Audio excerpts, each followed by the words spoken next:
जो आप उसको करके देंगे वो उसके कर्मों में जोड़ा जाएगा। हो सकता है आपके भजन और कीर्तन से उसकी सदगति हो जाए, लेकिन नहीं, 13 दिन तक रोते रहेंगे। और उसके नाम से अगर भजन पाठ कर दिया जाए तो पड़ोसी भी ताना मार के चिल्ला नहीं छोड़ेंगे।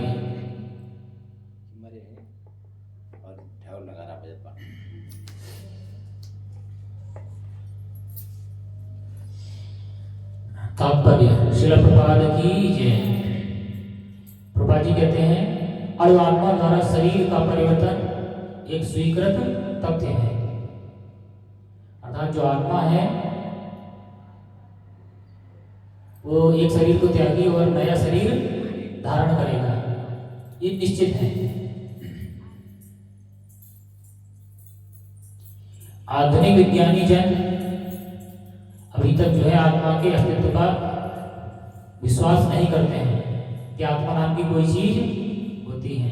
साथ ही हृदय से शक्ति साधन की व्याख्या भी नहीं कर पाते हैं। जो हमारा हृदय है, जो हार्ट है, वो लगातार कैसे काम करता रहता है। जब से जन्म होता है और मृत्यु तक लगातार हृदय क्रियाशील रहता है। उसके बारे में वो नहीं जानते हैं।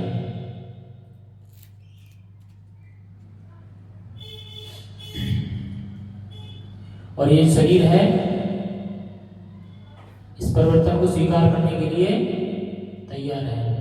जैसे बाल्यकाल से कौमार्यावस्था, फिर तरुणावस्था और वृद्धावस्था, इस तरह के हमारे शरीर में परिवर्तन होता रहता है।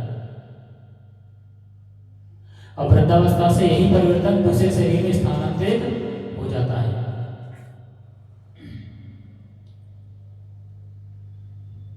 यही हमारे शरीर में चलता रहता है। इसका की वर्णन प्रपाद पिछले इसी अध्याय के 13वें श्लोक में कर चुके हैं।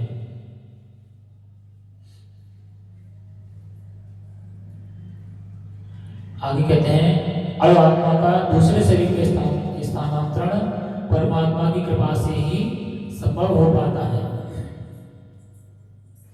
परमात्मा अणु आत्मा की इच्छाओं की पूर्ति उसी तरह करते हैं जिस प्रकार एक मित्र दूसरे मित्र की इच्छा पूर्ति करता है।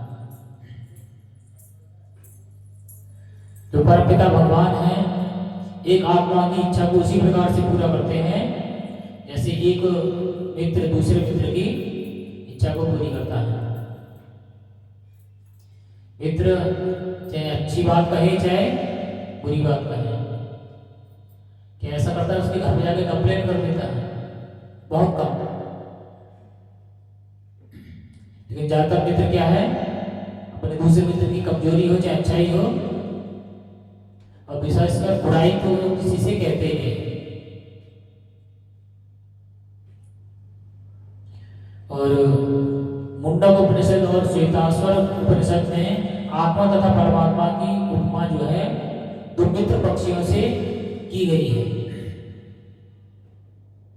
जिसमें क्या है, दोनों एक ही वृक्ष की डाल पर बैठे हुए हैं।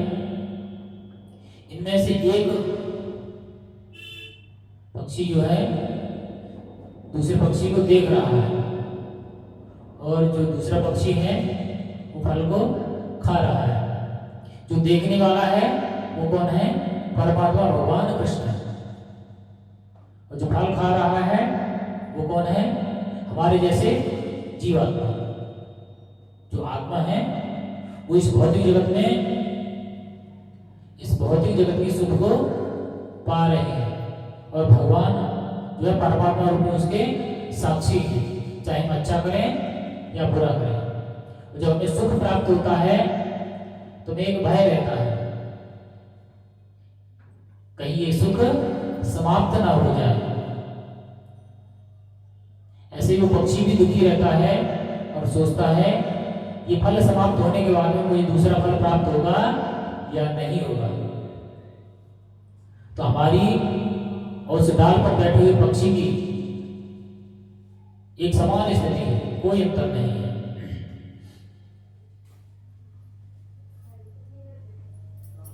और हमारे जैसे जो लोग हैं वो क्या करते हैं, इस भौतिक जगत के जो प्रलोभन है हम उनमें फंसे रहते हैं। अर्थात यहाँ पर व्याख्या की गई है, जो फल खाने वाला पक्षी है, जो भौतिक वृक्ष है, फल क्या है, भौतिक जगत का फल है, उस पर मोहित है। किंतु दूसरा मित्र जो है उसका साक्षी है, वो कुछ कहता नहीं है, उसको देखता रहता है। हम जो कुछ भी करते हैं, चाहे अच्छा करें या बुरा करें, परमात्मा जो है हमारे कर्मों के साक्षी रहते हैं।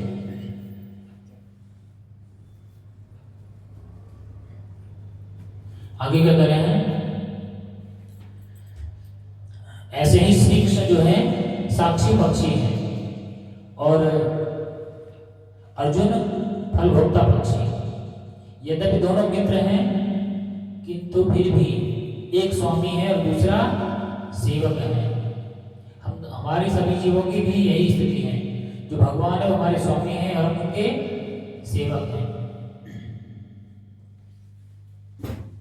आगे क्या कह रहे हैं, अणु आत्मा द्वारा इस संबंध की विस्मृति ही उसके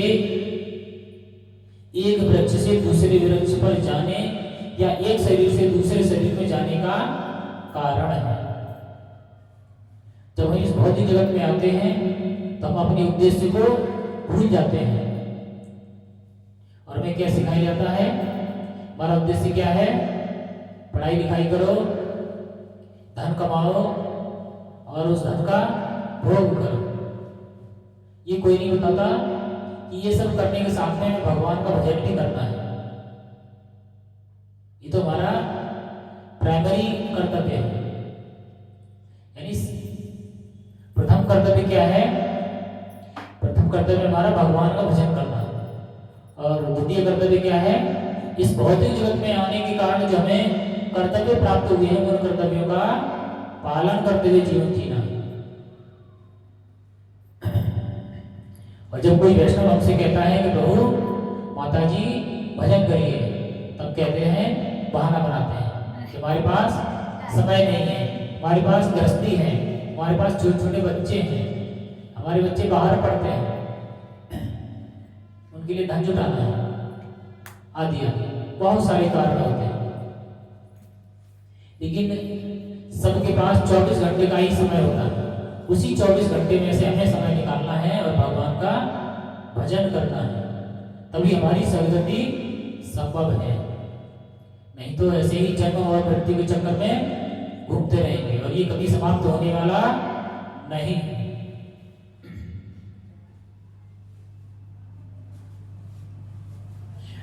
और हम भगवान को भूल जाते हैं, इसी कारण इस भौतिक जगत में विभिन्न प्रकार के कष्ट पाते रहते हैं।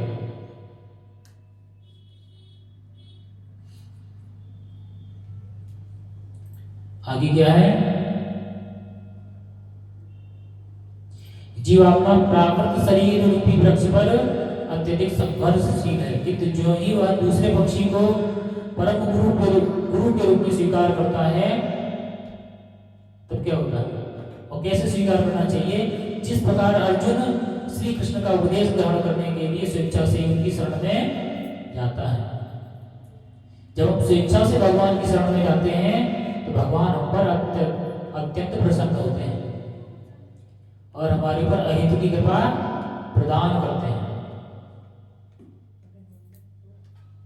अन्यथा तो हम इस भौतिक जगत में कष्ट पाते रहते हैं।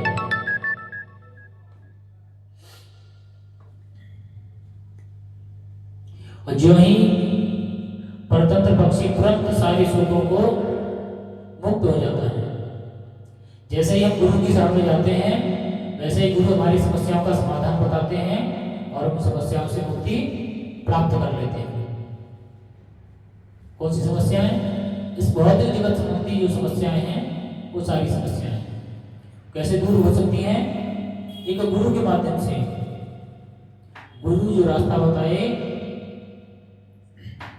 उसी रास्ते पर चलकर हमारी जो भौतिक जगत की संबंधी जो समस्याएं हैं, उनसे हम मुक्ति पा सकते हैं। मुंडक उपनिषद और श्वेताश्वर उपनिषद जो है समान रूप से उसकी पुष्टि करते हैं। क्या कहते हैं? समाने वृक्षे पुरुषो निवग्रो अनीशया सोचते मुह्यमान जुष्टम यदा पश्यत्यंतम ईशमस्य महिमानमिति पीतशोकः। क्या कह रहे हैं? यद्यपि दोनों पक्षी एक ही वृक्ष पर बैठे हैं, किंतु फल खाने वाला पक्षी वृक्ष के फल के भोक्ता के रूप में चिंता तथा विषाद में निमग्न है। मैंने अभी यही बताया था ना, हमारा भी वही स्थिति है। यदि किसी तरह वह अपने मित्र श्री भगवान की ओर उन्मुख होता है और उसकी महिमा को जान लेता है, तो वह कष्ट भोगने वाला पक्षी तुरंत समस्त चिंताओं से मुक्त हो जाता है। इस भौतिक जगत में आने के बाद हमें सुख की अपेक्षा करना मूर्खता है। सभी को कोई न कोई कष्ट रहता है।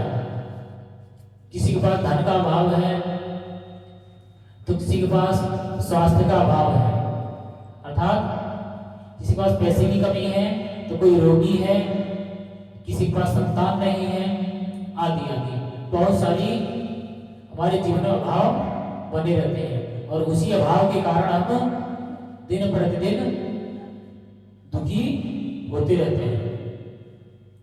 लेकिन जब भगवान को बारे में जान लेते हैं और भगवान को जानने की चेष्टा करते हैं तो हमारे जीवन में जो कष्ट है उन सभी कष्टों का हमें पता लग जाता है, कष्ट क्यों भोग रहे हैं और आगे कष्ट ना मिले उसका क्या मार्ग है।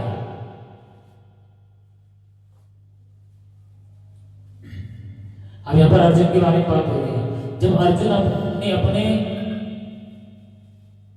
अपना मुख अपने शाश्वत मित्र कृष्ण की ओर फेरा, अर्थात जब अर्जुन युद्ध भूमि में गए तो उन्होंने युद्ध भूमि में देखा कि हम तो सारे मेरे सगे संबंधी हैं और मैं इनको कैसे मारूंगा, तो उन्हें बड़ा कष्ट हुआ। जब उन्हें कुछ भी समझ में नहीं आया, जब बहुत भयभीत हुए कष्ट के कारण, तो उन्हें भगवान कृष्ण की शरण ग्रहण किया। तो भगवान से पूछा तो भगवान उन्हें भगवद गीता के माध्यम से उसकी समस्या का समाधान समझा रहे हैं। और इस प्रकार वह श्री कृष्ण से श्रवण करके श्री भगवान की परम महिमा को समझकर शोक से मुक्त हो सकता है। उसी प्रकार हम सभी इस भौतिक जगत के प्राणी जो हैं गुरु की शरण ग्रहण करके भौतिक जगत के शोक से मुक्त हो सकते हैं। तो हमें क्या करना चाहिए? हम सभी भक्तों को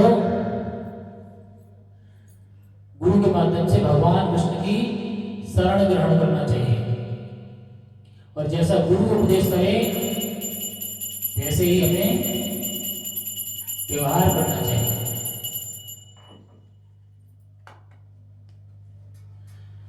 यहाँ पर श्री भगवान ने अर्जुन को उपदेश दिया कि वह अपने पितामह तथा गुरु के देहांतरण पर शोक प्रकट न करे, अपितु उसे धर्म युद्ध में उनके शरीरों का वध करने में प्रसन्न होना चाहिए, जिससे वे सब विभिन्न शारीरिक कर्म फलों से मुक्त हो जाएं।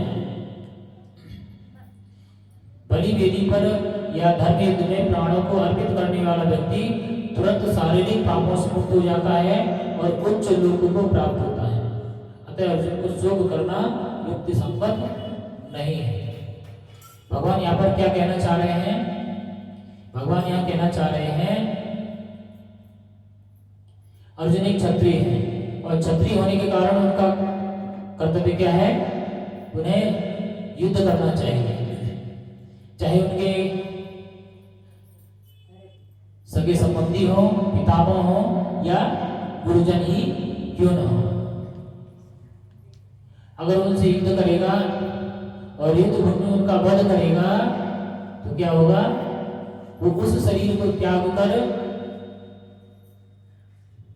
उससे उनकी आगे की प्रगति आगे बढ़ेंगे और वे उच्च लोगों को प्राप्त होंगे, अर्थात वे भौतिक जगत से मुक्त होकर भगवान के धाम को प्राप्त होंगे। और भौतिक जगत में जो कष्ट पा रहे हैं उन कष्टों से मुक्ति हो जाएगी। उन कष्टों से मुक्ति होने के कारण क्या कह रहे हैं, अर्जुन को प्रसन्न होना चाहिए।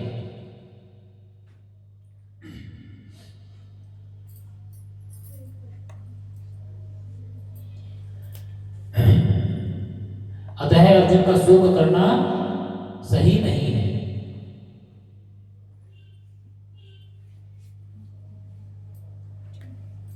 अगला श्लोक है, नैनं छिद्यन्ति शस्त्राणि नैनं दहति पावकः न चैनं क्लेदयन्त पापो न शोषयति मारुतः।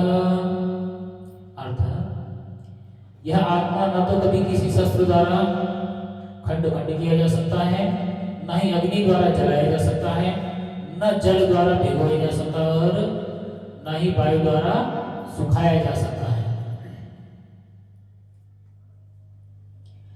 यहाँ पर आत्मा के बारे में बताया जा रहा है कि आत्मा को किसी भी शस्त्र द्वारा काटा नहीं जा सकता। आत्मा का स्वरूप क्या बताया गया है आप सभी को?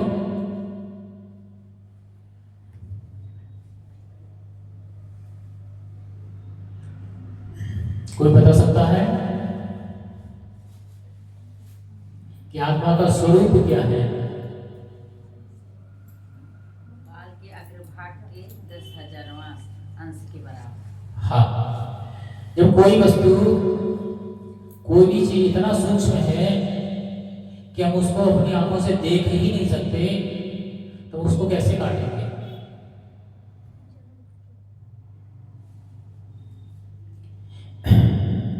एक तो एक प्रैक्टिकल चीज हो गई।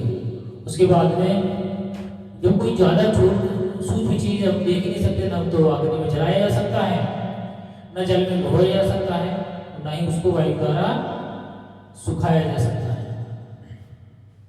तात्पर्य श्रील प्रभुपाद की जय। सारे हथियार जैसे तलवार, अग्नियास्त्र, वर्षा के अस्त्र, चक्रवात आदि आत्मा को मारने में असमर्थ है। ऐसा प्रतीत होता है कि आधुनिक अग्नियास्त्रों के अतिरिक्त मिट्टी, जल, वायु, आकाश आदि के भी अनेक प्रकार के हथियार होते थे।